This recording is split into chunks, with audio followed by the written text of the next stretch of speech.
Залатая Орда часто уяўляецца нам як такое царство смерці і хаосу. Вершнікі апакаліпсісу з крывымі шаблямі. Яны паляць, забіваюць, заліваюць кіпучае волава ў рот, як у фільме Андрэй Рублёў.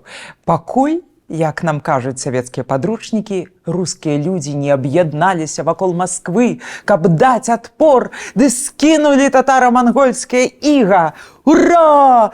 Хаця, нават расійскае «Ура» чамусьці мангольская спадчына. Ці ўсё так проста ў гэтай гісторыі? З вами Кацярына Ваданосава, і мы гаворым пра беларуска-украінскую гісторыю ў серыі перадач «Трызуб і пагоня».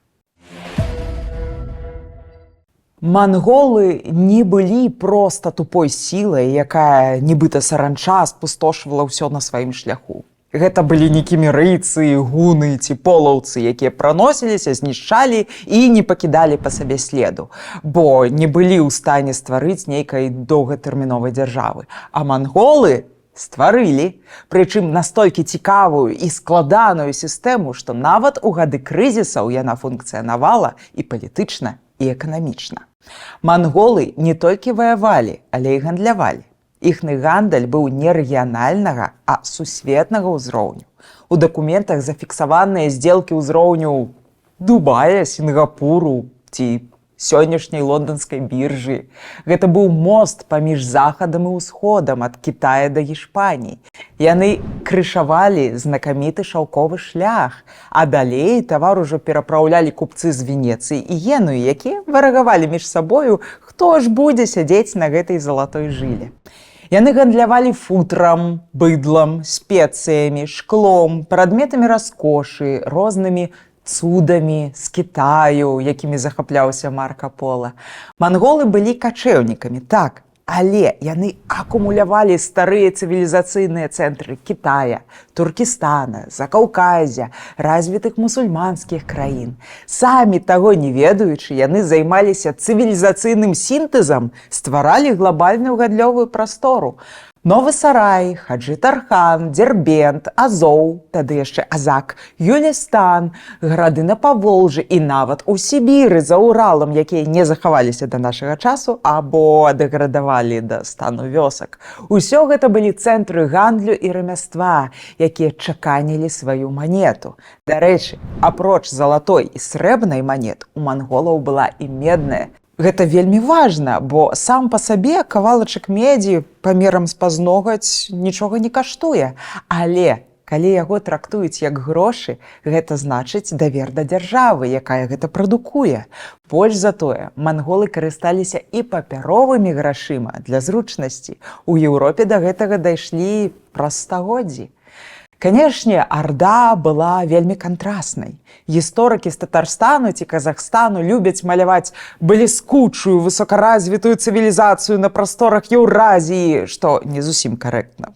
Большасць падданых хана былі качэўнікамі, скатаводамі, з прымітыўным побытам і не пакінулі па сабе нават археалагічнага следу. Раскошныя апісанні ханскага двара, вядомыя нам ад венецыянскіх купцоў, напрыклад, гэта ўсяго толькі ханскі двор, не ўся Арда. Але як гэта ўсё адбілася на нас? Землі сённяшняй Беларусі не былі пад ардынскім ярмом, але давайце зірнем на раннія манеты Вялікага княства Літоўскага. Там мы бачым барсаў, нейкія вузельчыкі. Гэта мангольскія матывы, бо манеты былі перайманнямі ардынскіх срэбных дангаў, якія былі эталонам. На нашы манеты трапіў нават тыбецкі вузел шчасця, які перакачаваў у старажытную Літву праз усю Еўразію. Падобна было, дарэчы, і з манетамі кіеўскіх ці валынскіх князёў. Вялікая доля земляў сённяшняй Украіны былі пэўны час пад манголамі, якія ў 13 стагоддзі даходзілі ажно да Львова. Толькі ў часы Альгерда пачалося вызваленне, а русіны палічылі, што жыць у агульнай дзяржаве з літвінамі ўсё ж цікавей, чым у Арде. У якасці спадчыны засталіся элементы вайсковай культуры, у прыватнасці казацкай, шаблі, шаравары, асобныя словы, куфар, напрыклад. Пра гэта мы расказвалі ў выпуску пра татараў. Зірніце. Але была дзяржава, на якую Арда паўплывала кардынальна. Прычым ва ўсіх сферах. Давайте здагадаемся, якая. Уладзіміра Суздальскае княства, прататып Масковіі, было ўбудаванае ў Залатую Арду. Было яе часткай. Гэта важна. Большасць іншых заваяваных манголамі земляў дзялілася на улусы паміж ханамі. Тут жа князі плацілі выхад, то бок даніну. Яны атрымлівалі ярлыкі на княжэнне. А кіравала ўсё тая ж дынастыя, яе не выразалі, не замянялі, але пакінулі на хазяйстве. Таксама, дарэчы, было і ў Грузіі. Звыклыя маскавіты маглі за ўсё жыццё не ўбачыць татарына. Тыя не трымалі тут сваіх гарнізонаў, адно дасылалі баскакаў за данінай.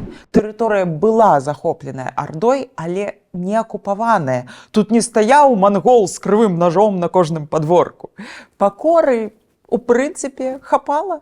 Як пісаў храніст Ян Длугаш, тутэйшы князь сустракаў мангольскага пасла ля брамы гораду і пешкі вёў пад цуглі ягонага каня да свайго двара. Вось эліты акурат кантактавалі з манголамі вельмі шчыльна. Яны вучыліся. Першая жалезная заслона на Масковіі апусцілася акурат у часы Арды. Гэта было спыненне кантактаў з Еўропай, у тым ліку дынастычных. Тое, што хазяева гандлявалі з венецыянцамі, маскавітаў абсалютна не тычылася. Тады ж на корані была забітая і вечавая дэмакратыя, добра вядомая на Русі, бо ўзамен прыйшла ярлычная сістэма.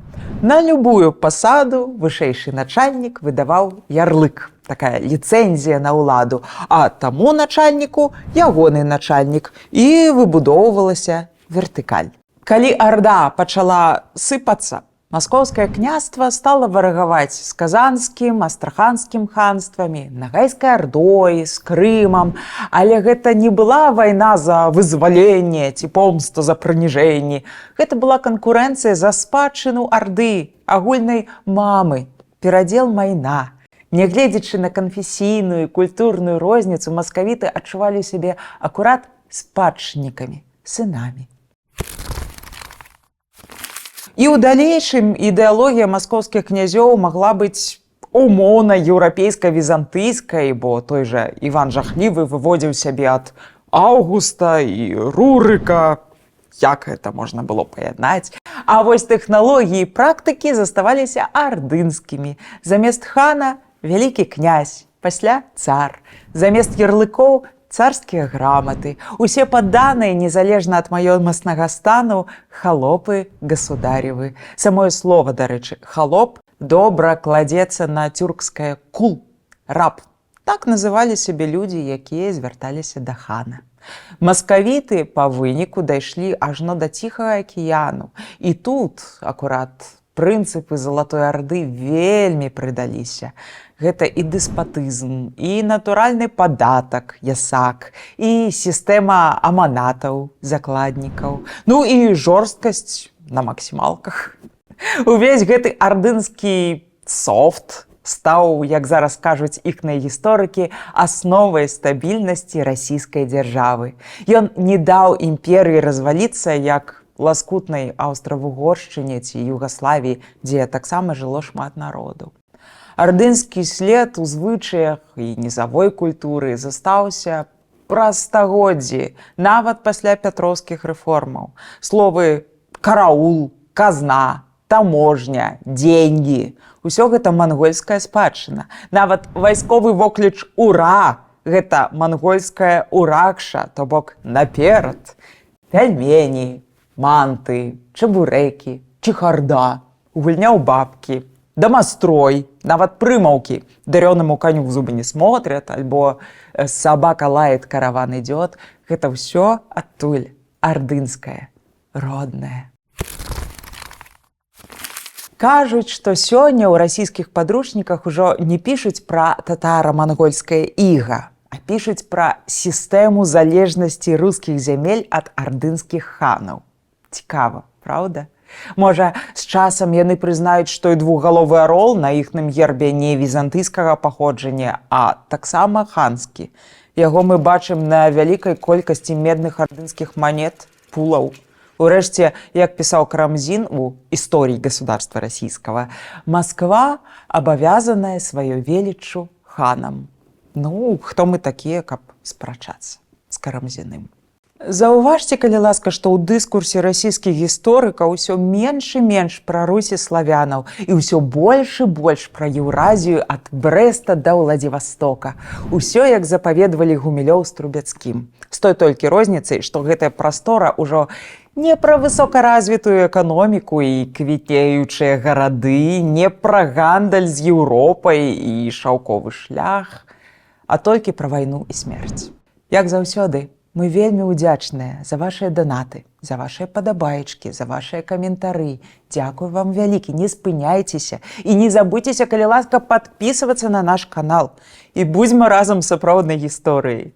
Будзьма разам з Украінай.